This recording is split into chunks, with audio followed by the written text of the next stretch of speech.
Bismillahirrahmanirrahim. Dear students, this is lecture number 35 of the course of differential geometry, and we are discussing orientability of surfaces and discussing surfaces which are orientable. Previously, we classified those objects which are orientable, connected, and compact. Now we discuss some examples of non-orientable surfaces, and we also see and prove that Mobius strip is non-orientable. इस lecture में हम surfaces की examples को continue करेंगे और particular class of surfaces जो कि non orientable surfaces हैं उन पे कुछ फोकस करेंगे, उसकी कुछ एग्जांपल्स देंगे। नॉन ओरिएंटेबल सर्फेसेस की प्रॉपर्टी ये है कि इनको मॉडल करना थ्री डायमेंशन स्पेस में, उनकी शेप बनाना, स्ट्रक्चर डिजाइन करना उनका रिलेटिवली डिफिकल्ट है। उन्हें मॉडल नहीं किया जा सकता, उन्हें नहीं बनाया जा सकता, इसीलिए ये स्पेसेस आपको इजीली अवेलेबल नजर नहीं आती। हम इसमें प्रूफ भी करेंगे कि जो मोबियस बैंड है, मोबियस स्ट्रिप है, वो एक नॉन ओरिएंटेबल सरफेस क्यों है। हमने ओरिएंटेबिलिटी को डिफाइन किया इन टर्म्स ऑफ नॉर्मल और फिर उस नॉर्मल की मूवमेंट को चेक करके हमने डिफाइन कर दिया, जबकि ओरिएंटेबिलिटी को असल में डिफाइन करने के लिए जो इसकी असल डेफिनेशन है वो है, उसमें इंक्लूड होंगे एटलस और ट्रांजिशन मैप्स। लेकिन चूंकि हमने अभी तक ट्रांजिशन मैप्स को डिफाइन ही नहीं किया, तो इसलिए हम वो जो ओरिजिनल डेफिनेशन ऑफ ओरिएंटेबिलिटी है उसको स्टेट करने के, अंडरस्टैंड करने के इस वक्त हम काबिल नहीं हैं। But in the later stages हम सिर्फ इसकी डेफिनेशन को दोबारा रिमाइंड करवाएंगे जब ट्रांजिशन मैप्स को डिफाइन कर लेंगे। हम फर्दर आगे चलते हुए ओरिएंटेबिलिटी को डील करते जाएंगे अब, और हम चाहते हैं कुछ नॉन ओरिएंटेबल ऑब्जेक्ट्स देख लें।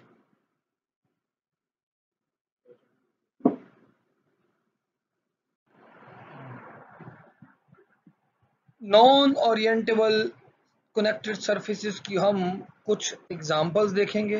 We will see some examples of non orientable connected compact surfaces की। हमने पहले भी आपको रिमाइंड करवाया था कि ये ऑब्जेक्ट्स जो हैं थ्री डायमेंशन स्पेस में इन्हें मॉडल करना बहुत डिफिकल्ट है। इनके अंदर इन्वॉल्व होता है self intersection. Simplest object of this kind जो है वो है मोबियस बैंड। ये मोबियस बैंड जो है ये इंट्रोड्यूस हुआ 19th सेंचुरी में। जर्मन मैथमेटिशियन मोबियस ने इसे इंट्रोड्यूस करवाया, और प्रीवियसली हमने इस पिक्चर में प्रीवियस लेक्चर में से देख भी चुके हैं कि मोबियस बैंड जो है वो कब और क्यों मोबियस बैंड जो है वो नॉन ओरिएंटेबल है। हमने एक नॉर्मल लिया था, उस नॉर्मल को मूव करवाया था, और एक पैरामीटर के अलोंग 360 डिग्री एंगल के बाद वो नॉर्मल जो अप था वो डाउन हो गया और वो मोबियस स्ट्रिप के दूसरी साइड पर चला गया विदाउट एज क्रॉसिंग। तो हमने ये कंक्लूड किया था कि मोबियस स्ट्रिप नॉन ओरिएंटेबल है। अब मोबियस स्ट्रिप को दोबारा देखते हैं। ये स्टैंडर्ड ऑब्जेक्ट है हमारा नॉन ओरिएंटेबल सरफेस का। तो इस स्लाइड में हम डिस्कस करेंगे कि मोबियस बैंड को हम कैसे ऑब्टेन कर सकते हैं। How we can obtain a Mobius band. हम मोबियस बैंड को ऑब्टेन कर सकते हैं as a quotient space by an equivalence relation of I cross I over relation. I cross I क्या है? फर्ज कीजिए हमारे पास ये प्लेन है, आई फर्स्ट आई जो है वो ये इंटरवल है, सेकंड आई जो है वो हमारे पास वो ये इंटरवल है, और आई क्रॉस आई हमारे पास एक्चुअली ये एक स्क्वायर बन जाएगा, ये सारा कुछ ये यूनिट स्क्वायर बन जाएगा, ये बनेगा आई क्रॉस आई। अब हमने क्या करना है, हमने इक्विवेलेंस रिलेशन डिफाइन करना है इस पे। ये इक्विवेलेंस रिलेशन कैसे डिफाइन होगा कि ये पॉइंट जो हैं ये आपने आइडेंटिफाई कर देने हैं ऑपोजिट साइड में इस पॉइंट से, यानी ये पॉइंट जोड़ेंगे आप यहां से, ये पॉइंट जोड़ेंगे यहां से, ये पॉइंट जोड़ेंगे यहां पे, यानी इसको इससे कनेक्ट करना है, इसको इससे कनेक्ट करना है, इसको ऐसे रहने देना है। तो then you will get a Mobius strip. So Mobius strip जो है it can be obtain as a quotient space of a unit square. और ये जो दो दूसरे बाकी किनारे हैं, ये वाला किनारा, ये किनारा और ये किनारा, इनको आपने ओपन ही रखना है, इनको आपने कनेक्ट नहीं करना। आप ये एग्जाम्पल या एक्सपेरिमेंट कीजिए, एक पेज लीजिए, स्ट्रिप काटिए और स्ट्रिप के किनारों को आप ऑपोजिट साइड में आके दो किनारों को ग्लू कर दीजिए, तो आपके पास मोबियस बैंड बन जाएगा, मोबियस स्ट्रिप हासिल होगी। नेक्स्ट हम इसकी विजुअलाइजेशन भी देखते हैं। आप गौर से देखिएगा इसकी विजुअलाइजेशन को। ये हमारे पास एक स्ट्रिप थी, ये स्ट्रिप है, हमने क्या किया, हमने ये स्ट्रिप है ये सारी, इसके बाद इस पिक्चर को देखिए, हमने इनको ऑपोजिट साइड से ग्लू करना है। ऑपोजिट साइड का ग्लू का मतलब क्या है, we will bring these edges which are in opposite direction close to each other. ये क्लोज कर दिया हमने एक दूसरे के, लेकिन जब हमने ग्लू करना है तो इसको हमने इसके साथ जोड़ना है, इस पॉइंट को इस कॉर्नर के साथ जोड़ना है, और इसको इसके साथ जोड़ना है, और इसको इसके साथ जोड़ना है।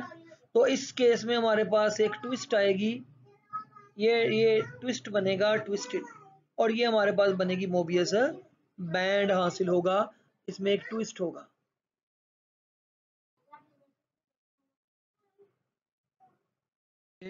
वो क्या है इस मूवी के अंदर जरा गौर से देखिएगा, हम इसकी क्रॉस कैप उसको व्यू करेंगे। ये आपके सामने एक मोबियस बैंड है, ये नॉन ओरिएंटेबल सरफेस है, मोबियस बैंड।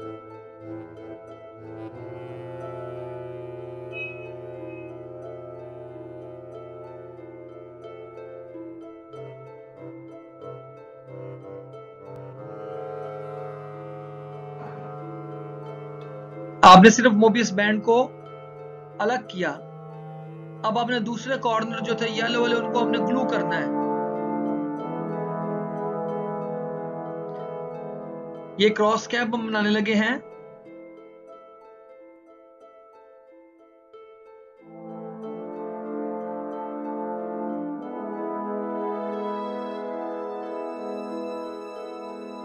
क्योंकि ब्लू कलर ऑपोजिट ओरिएंटेशन में है, अब ये बिल्कुल सीधी ओरिएंटेशन में आएगा। सो ओरिएंटेशन के लिए आपको बहुत एहतियात करनी होगी।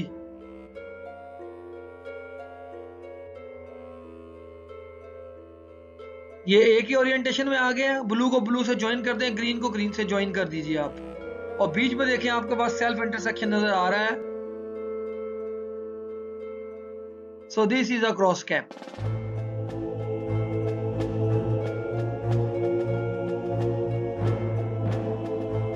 ये क्रॉस कैप आपकी होगी, आपस में इसके अंदर सेल्फ इंटरसेक्शन आपको नजर आ रहा है, ये सेल्फ इंटरसेक्शन।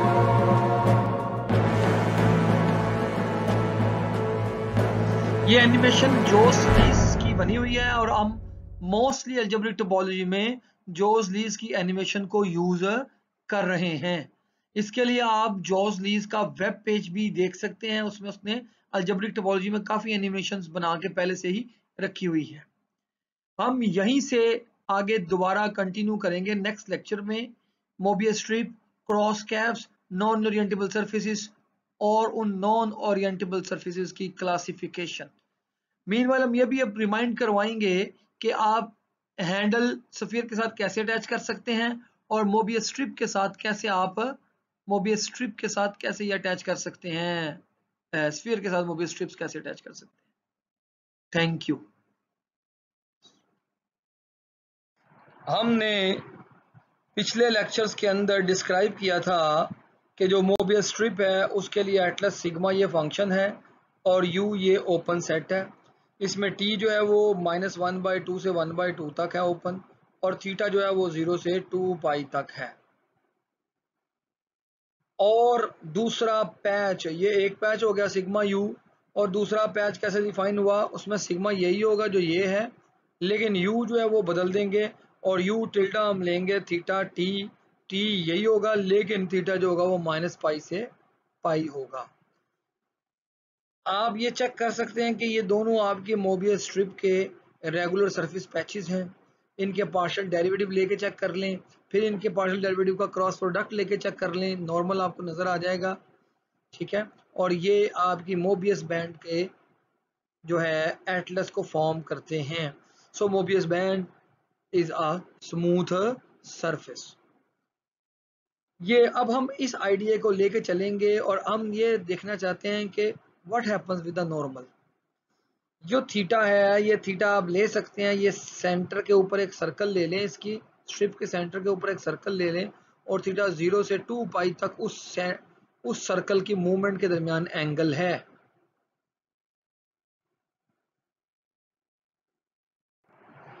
आपके सामने मोबियस स्ट्रिप है, ये वो सेंट्रल सर्कल है जो जा रहा है पीछे, ये सेंट्रल सर्कल है। इसी के लॉन्ग आपका पैरामीटर थीटा है जो 0 से 2 पाई तक चलता है। हम इसका स्टैंडर्ड नॉर्मल कंप्यूट करते हैं n सिग्मा के ऊपर।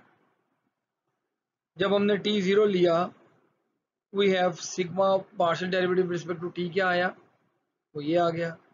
सिग्मा रिस्पेक्ट टू थीटा क्या आ गया, वो ये आ गया। क्रॉस प्रोडक्ट लिया तो ये आ गया। अब क्वेश्चन ये है कि कहीं क्या ये नॉर्मल 0 हो सकता है? तो देखें, इसमें सिर्फ एक ही वेरिएबल इन्वॉल्व है और वो है थीटा। तो थीटा अगर इन्वॉल्व है तो क्या ये 0 हो सकता है? तो देखें, थर्ड कोऑर्डिनेट को अगर मैं 0 रखूं तो यहाँ से थीटा निकल आया 0 या पाई। डेट मीन्स हमारे पास 0 या पाई ऑप्शन है। अगर मैं 0 या पाई ऑप्शन रखूं, 0 ऑप्शन ले लूं, तो फर्स्ट कंपोनेंट जो है वो 1 बन जाता है, वो 0 नहीं आता। सेकंड कंपोनेंट बेशक 0 हो जाता है, तो पॉइंट आता है 1 0 0। और अगर मैं यहाँ से थीटा को पाई ले लूं, तो अगेन थीटा को पाई लेने पर थर्ड कोऑर्डिनेट 0 है, सेकंड कोऑर्डिनेट 0 है, लेकिन फर्स्ट कोऑर्डिनेट फिर जो है हमारे पास चूंकि हम हमारे पास जो लिमिट है वो हम 0 और 2 पाई के अंदर अंदर लेंगे, वो तो ले ही नहीं सकते, सॉरी हम ले नहीं सकते, पाई ले सकते हैं बस, 0 हम नहीं ले सकते। ठीक हो गया। तो जब हम पाई लेते हैं तब हमारे पास ये ऑप्शन है, तो हमारे पास यूनिट नॉर्मल आएगा, और इस यूनिट नॉर्मल का नाम हमने n सिग्मा रख दिया है। अगर ये मोबियस बैंड ओरिएंटेबल हो तो ये नॉर्मल जो है वो वेल डिफाइंड यूनिट नॉर्मल होना चाहिए एवरी पॉइंट ऑफ s, और ये स्मूथली वेरी करना चाहिए s के ऊपर, और हर पॉइंट पर आपको पता हो कि ये एक ही नॉर्मल है। सब मूवमेंट्स की तरफ से जब भी आप आए तो ये एक ही नॉर्मल बने। तो at a point sigma 0 theta on the meridian circle we would have, हमारे पास जो कंडीशन होगी वो यही होगा कि जो नॉर्मल बनेगा वो हमारे पास इस नॉर्मल का मल्टीपल होगा, वेयर लैम्डा एक फंक्शन है स्मूथ, और लैम्डा प्लस माइनस 1 होगा। इट फॉलोस कि ये आइदर लैम्डा प्लस 1 होगा या लैम्डा माइनस 1 होगा, क्योंकि ये वेल डिफाइंड है, तो एक ही ऑप्शन होगी, या प्लस 1 होगा या माइनस 1 होगा। प्लस से माइनस 1 हो तो ये तो कंटिन्यूस ही नहीं रहेगा एकदम, फिर दरमियान में कहीं ना कहीं ये 0 हो जाएगा, और जब ये कहीं ना कहीं 0 होगा वहाँ नॉर्मल नहीं होगा और वहाँ सर्विस बैच रेगुलर नहीं रहेगा। लेकिन हमने तो देखा है कि ये सर्विस बैच रेगुलर है।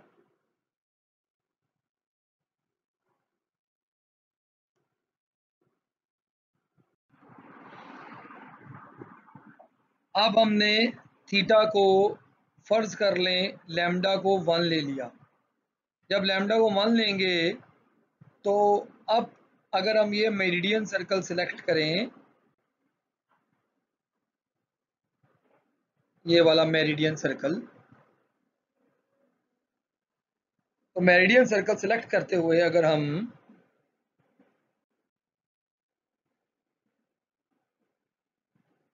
थीटा को 0 लें, 0 पर अप्रोच करवाएं थीटा, तो ये आप देख रहे हैं हमारे पास थीटा जब 0 को अप्रोच करेगा तो नॉर्मल निकलेगा -1, 0 और 0, यानी हमारे पास नॉर्मल इस डायरेक्शन में आएगा अंदर।